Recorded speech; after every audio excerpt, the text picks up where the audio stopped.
Saludamos al doctor César Montúfar. Él es académico, político ecuatoriano, también un viejo luchador de los derechos humanos. Doctor Montúfar, bienvenido. Quisiéramos referirnos en este diálogo con usted a la ley orgánica para desarticular la economía criminal vinculada al conflicto armado interno, proyecto que ha enviado el presidente Daniel Noboa a la Asamblea el pasado día sábado. Antes de entrar en materia, quisiera preguntarle a usted el porqué de la importancia de los derechos humanos en una sociedad libre, regida por un sistema democrático representativo. Bueno, muchas gracias, Gustavo. Un saludo a quienes nos ven y nos escuchan. Siempre es un gusto conversar con usted. Mire, yo creo que evidentemente la Constitución ecuatoriana proclama un Estado constitucional de derechos y justicia. Y esa declaratoria, esa proclamación va en la línea de lo que ha sido el desarrollo constitucional ecuatoriano eh, y por lo tanto fija las coordenadas políticas, las coordenadas jurídicas, institucionales, que, de las que el Ecuador y la ciudadanía y los habitantes del Ecuador nos sentimos y formamos parte. Y eso implica un Estado que protege y garantiza los derechos humanos, garantiza los derechos no solamente consagrados en la Constitución, sino también los instrumentos internacionales que el Ecuador ha firmado y ha ratificado, y implica una limitación clara en el uso de una limitación clara en el uso de la autoridad, en las atribuciones que tiene el gobierno y especialmente lo que tiene que ver con el uso de la fuerza legítima del Estado. Entonces, yo creo que ese es un principio básico, fundamental, y que ninguna ley y que puede violentar, puede vulnerar, puede trascender, menos aún una ley, eh, digamos, en este caso, que pretende ser aprobada por las instituciones que tienen competencia para ello, primero la Asamblea Nacional y el propio presidente, el propio ejecutivo. Así que yo creo que eso es un principio básico del convivir democrático y de la institucionalidad que el Ecuador vive y que está vigente. Entrando en materia, vayamos a los atributos de esta ley. En primer lugar, estaría esa lucha contra las mafias que se está dando en Ecuador. Mafias que han tomado un poder inusitado. En un estudio reciente que lo conocíamos de la Universidad de Cuenca, se da cuenta que el dinero obscuro, así lo llaman en ese estudio, que se generan por actividades ilegales en Ecuador, podría estar superando al dinero bancarizado en Ecuador. Estamos hablando de cifras que estarían bordeando ya un 50% del PIB ecuatoriano, un equivalente. Por supuesto que esto no entra dentro del PIB, pero de alguna manera se va a ver reflejado. Y por otro lado está el hecho de que con esta lucha, y lo vimos ya en un caso dramático, el caso de los niños de las Malvinas, por ejemplo, se pueden cometer injusticias, puede generar esta lucha preocupaciones en materia de derechos individuales y derechos colectivos de los ecuatorianos. ¿Qué es lo que ha podido usted analizar de aspectos que van en el uno y en el otro sentido en esta ley? A ver, yo creo que, digamos que esta iniciativa tiene algunos aspectos ya podríamos decir conceptuales, pero también jurídicos y con una enorme consecuencia institucional si es que esta ley llega a aprobarse tal como fue enviada por el Ejecutivo este sábado. En primer lugar, me parece que hay que mencionar algo que está vamos a decir, en los considerandos de la ley, ¿sí? En la exposición de motivos de la ley, perdón. Y es algo que me parece, a mí me llama muchísimo la atención y creo que debe ser analizado con muchísima profundidad. Y tiene que ver con, vamos a decir, la internalización eh, de esta figura de conflicto armado interno en el sistema jurídico ecuatoriano. ¿Y a qué me refiero con esto? Me refiero al hecho de que la Constitución claramente establece al conflicto armado interno, a la declaratoria de conflicto armado interno, como una de las motivaciones, de las causales para la declaratoria del estado de excepción. Es decir, esta figura que es una guerra interna, es otra forma para denominar una guerra interna, está en la Constitución, pero está claramente en el marco de lo que es, o lo que podríamos denominar las motivaciones, las causales para declarar estado de excepción. Y el estado de excepción implica, por supuesto, la posibilidad de que el Estado salga del orden jurídico vigente, eh, suspenda la aplicación de ciertos derechos, pueda tomar medidas extraordinarias para atacar un cierto fenómeno. Pero esto básicamente es dentro del marco del estado de excepción. Esta ley, este proyecto de ley, busca, vamos a decir, normalizar la posibilidad de un conflicto armado interno, transforma esto que es una causal para la declaratoria de estado de excepción en una categoría sociológica que, según la exposición de motivos, ya podría ser considerada como el estado en el que se encuentra el Estado ecuatoriano. Y eso me parece que es muy, pero muy riesgoso, totalmente contraproducente o, digamos, contrario a la vigencia de un Estado constitucional de derechos y justicia.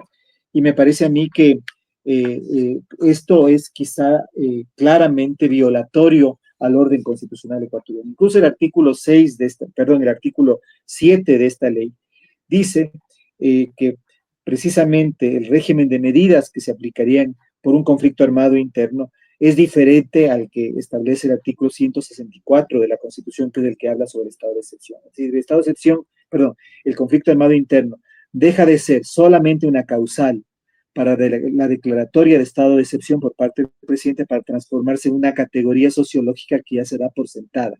Es decir, en el régimen constitucional actual, el estado de excepción es una motivación para declarar, el conflicto armado interno es una motivación, es una causa para la declaratoria de estado de excepción, que tiene que ser calificado por la Corte Constitucional.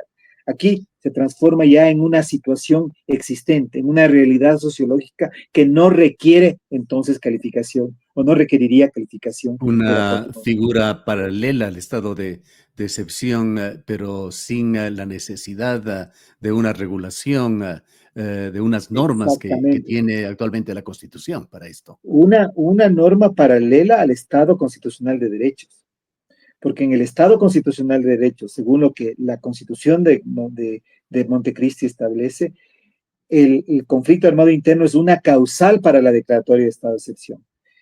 Ahora, además de eso, que no se va a derogar, porque eso implicaría una reforma constitucional, tendríamos que el conflicto armado interno ya es una realidad que vive el país, frente a la cual el gobierno o el presidente, el ejecutivo, de manera discrecional, podría estar podría tener la competencia de decretar o implementar un conjunto de medidas que no requerirían el estado de excepción. Es decir, esto me parece que está en la exposición de motivos, como está en el artículo 7 de este proyecto de ley, me parece violatorio totalmente de lo que es el Estado constitucional de derechos y justicia, que da un lugar al estado de excepción, que da un lugar al conflicto armado interno en el marco de un estado de excepción. Ahora, este conflicto armado interno trasciende el estado de excepción para transformarse ya en una, vamos a decir, una categoría sociológica, en una realidad que el Ecuador ya viviría y por lo tanto que exigiría que el gobierno entonces tome las medidas que considere para que. Eso creo que es un primer elemento extremadamente preocupante y que me parece a mí debe ser reflexionado porque es claramente violatorio al orden constitucional ecuatoriano. Elemento que encierra además otras normas, como esos poderes discrecionales que se daría a las fuerzas de seguridad, permitiendo, por ejemplo, detenciones sin orden judicial, limitando el derecho a la defensa. Ese es uno de los aspectos que también contempla este proyecto de ley. También me parece a mí, hay que, otro elemento, además del que usted acaba de mencionar, que es extremadamente grave, es el de una u otra forma, crear una instancia que tampoco está en la ley, que tampoco está en la Constitución y que coloquialmente ha venido siendo utilizada por el gobierno y que ahora ya en esta ley adquiriría una realidad institucional, que es lo que ellos denominan el bloque de seguridad. Recordemos cuando estaba en vigencia la Ley de Seguridad Nacional, había el Consejo de Seguridad Nacional, el COSENA, el famoso COSENA. Después, cuando se aprobó la Ley de Seguridad Pública y del Estado en el año 2009, se creó el Consejo de Seguridad Pública y del Estado, el COSEPE. Luego, digamos, esta institución tuvo varias, vamos a decir, modificaciones, cambios, hasta que finalmente, al iniciar el gobierno de Daniel Noboa, parece que en diciembre o en noviembre del 2023, se eliminó. Y luego, digamos, la instancia encargada de la seguridad ha ido como flotando. Hoy ya, y se hablaba de un bloque de seguridad que nadie sabía claramente de qué se trataba y a qué se refería. Pero la En diferencia la es que ley hasta ya, ahora se ha hablado de bloque de seguridad como una estrategia que se utilizaba en el gobierno de Noboa, que tenía que ver con incautación de drogas, captura de criminales, claro, operativos, etcétera, de la Policía Nacional y las Fuerzas Armadas, pero pasaría de ser una estrategia, una figura y una figura a una jurídica. instancia institucional, a una instancia Ujú. institucional, que no está claramente definida tampoco, porque dice que esto estará definido en el reglamento general de la ley, es decir, vamos a decir que esta ley se aprueba estableciendo institucionalizando este bloque de seguridad. El presidente ahí tendrá vía decreto la prerrogativa de darle el contenido que quiera, de conformarlo como él quiera, lo cual es también un asunto muy, pero muy riesgoso. Es decir, le estamos dando al presidente, al gobierno, al presidente, al ejecutivo, la posibilidad de manera absolutamente discrecional, establecer una institución que tendrá una cierta organización, que estará conformada por ciertas instituciones, posiblemente estamos hablando básicamente de Fuerzas Armadas y la policía, eh, y, eh, y, que tendrá ciertas funciones que sí están en este proyecto de ley en el artículo 19. Creo que este asunto es un asunto extremadamente complicado, complejo y cuestionable, porque da cuenta de una progresiva militarización de lo que podrían, de los problemas de seguridad en el país. No quiero decir con esto que los temas, los problemas, las amenazas a la seguridad no requieran en muchos casos una respuesta, vamos a decir, clara de las instancias que manejan la fuerza legítima del Estado, Fuerzas Armadas y Policía. No estoy diciendo que no, pero estamos hablando de una problemática que es mucho más compleja y que no únicamente tiene que ver con la fuerza del Estado. Y me parece a mí que el darle este carácter institucional a lo hasta ahora denominado como bloque de seguridad va en esa línea y es también en extremo preocupante. Lo que usted está expresando como intenciones que podrían convertirse en parte del convivir ecuatoriano nos trae a la mente inmediatamente a ciertos gobernantes en el planeta que con el propósito supuesto de luchar en un caso que voy a mencionar contra las drogas, contra el incremento del uso de drogas en esa población, me refiero a Duterte, el expresidente filipino, y el otro para tratar de acabar con las pandillas, Bukele en El Salvador, fueron de estas buenas intenciones evolucionando a situaciones realmente macabras. Duterte con más de 30,000 asesinatos no explicados que lo tienen ahora detenido y en juicio ante la Corte Internacional de Justicia, el señor Bukele, que ha pasado de esa imagen juvenil cool, como él mismo se calificaba, a un perseguidor de activistas de derechos humanos, a periodistas y todo lo que vuela a oposición en El Salvador.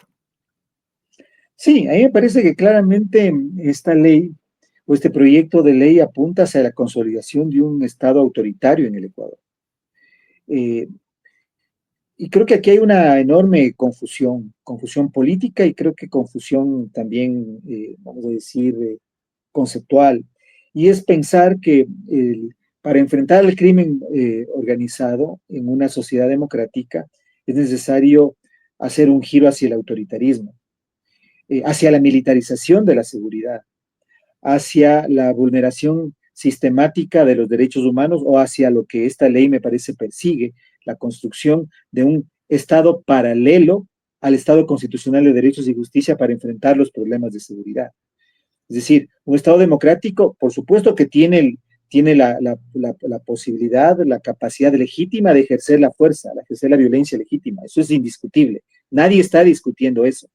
Pero lo que sí discutimos, y yo creo que aquí hay claramente un camino en esa dirección, es hacia consolidar un Estado democrático, un Estado con claros rasgos autoritarios que ponen en entredicho la vigencia de un sistema democrático, de un régimen democrático.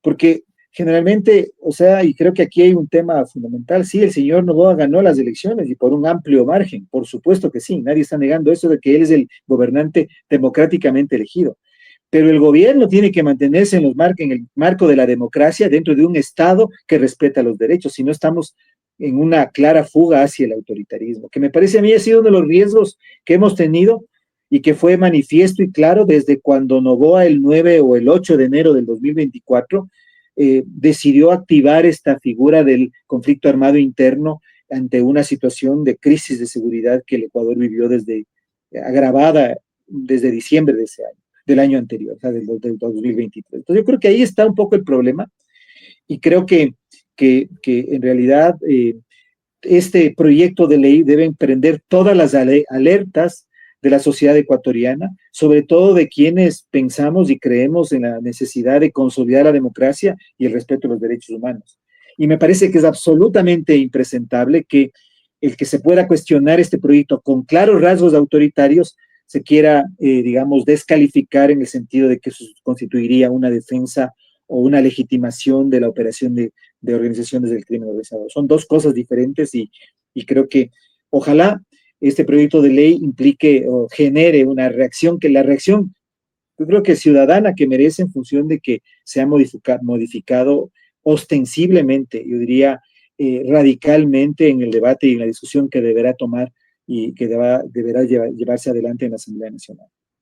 Al tener una función legislativa nueva, renovada, casi en su totalidad, pues la mayoría son incluso legisladores jóvenes, habría que dar el beneficio de la duda, doctor Montúfar, esperar que en la Asamblea Nacional se puedan lograr equilibrios entre ese combate a la poderosa narcodelincuencia, que es necesario hacerlo en Ecuador, y el respeto a los derechos individuales y colectivos. Bueno, sí, yo creo que hay que dar el beneficio de la duda. Yo soy escéptico de todas formas porque en realidad eh, el control que tiene el Ejecutivo sobre la Asamblea Nacional es claro y evidente.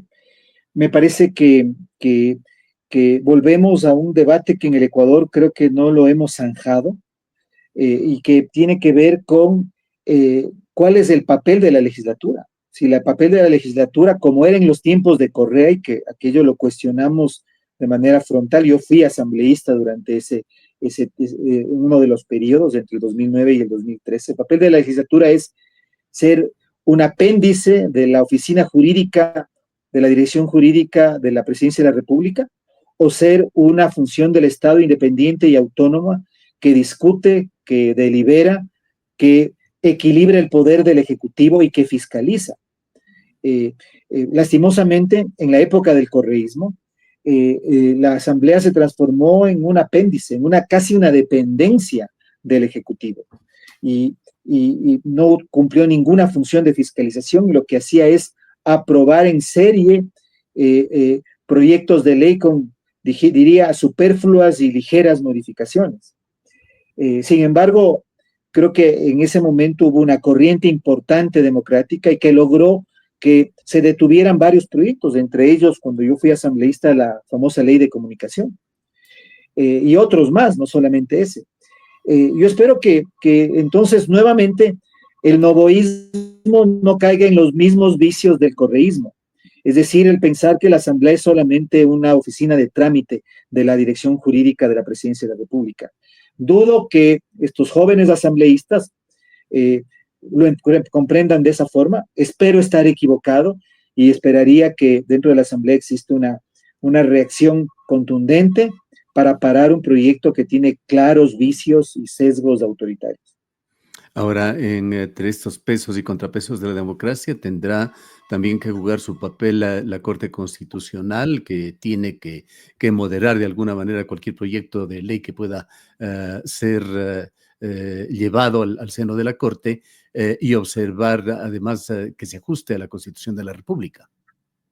Bueno, aquí es interesante lo que ha ocurrido, porque recordemos que la Corte Constitucional en los meses posteriores, digamos, en el primer año del gobierno de Daniel Noboa, en el año 2024, a propósito precisamente de la calificación de los estados de excepción por conflicto armado interno, la Corte Constitucional se convirtió en un verdadero contrapeso y no dio paso al presidente Noboa en varios intentos de extender el estado de excepción sobre la base de esta causal.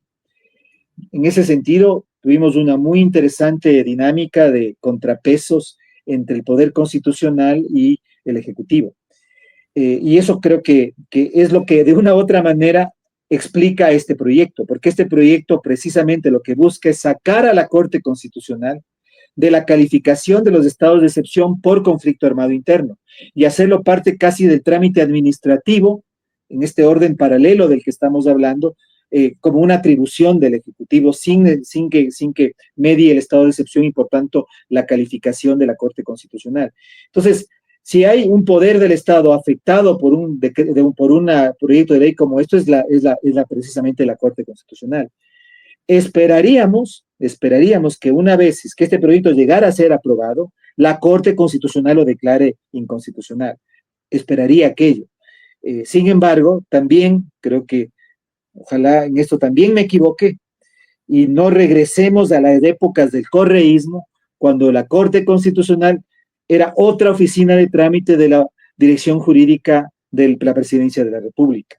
Y creo que si es que ese es el caso, entonces ya tendremos más o menos la consolidación, lo mismo que tuvimos durante el correísmo, que es la concentración del poder en el Ejecutivo y la subyugación de las otras instituciones del Estado que deberían ser un contrapeso y autónomas al poder del Ejecutivo. Espero, Gustavo, equivocarme y que no estemos como Ecuador caminando hacia ese camino, hacia Y ese destino. ya en la parte final, doctor Montúfar, hay un cuarto elemento muy importante aquí, que es la sociedad civil ecuatoriana. ¿Cómo asumir este debate sin caer en maniqueísmos? Me parece que es exactamente el tema. Aquí me parece que tiene que darse un debate democrático. Aquí me parece que hay que excluir y condenar cuando se quiera endilgar o descalificar una opinión contraria al gobierno como defensora de la delincuencia y del crimen organizado. Me parece que ese argumento es un argumento absolutamente eh, inexistente y que debería desaparecer.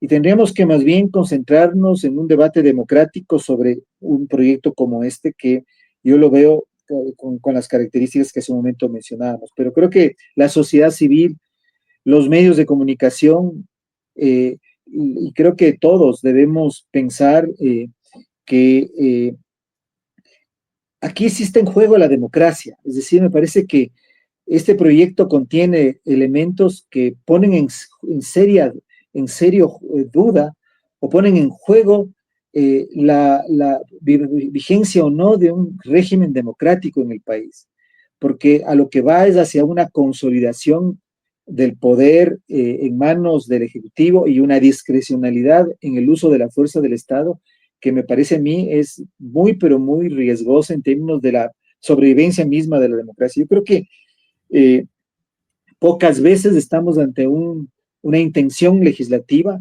de tales alcances y con consecuencias tan grandes. Y por lo tanto, creería que, y ojalá la sociedad ecuatoriana, en libertad, con argumentos, pueda tener la oportunidad de discutir y ojalá de esa forma incidir sobre las decisiones y sobre los debates, en este caso, que tendrá que tener la Asamblea Nacional y el propio Ejecutivo. Bien. Gracias, doctor Montúfar, por habernos atendido. Gracias, Gustavo. Un gusto y que estén muy bien. Hasta luego. Declaraciones del doctor César Montúfar, académico, analista político.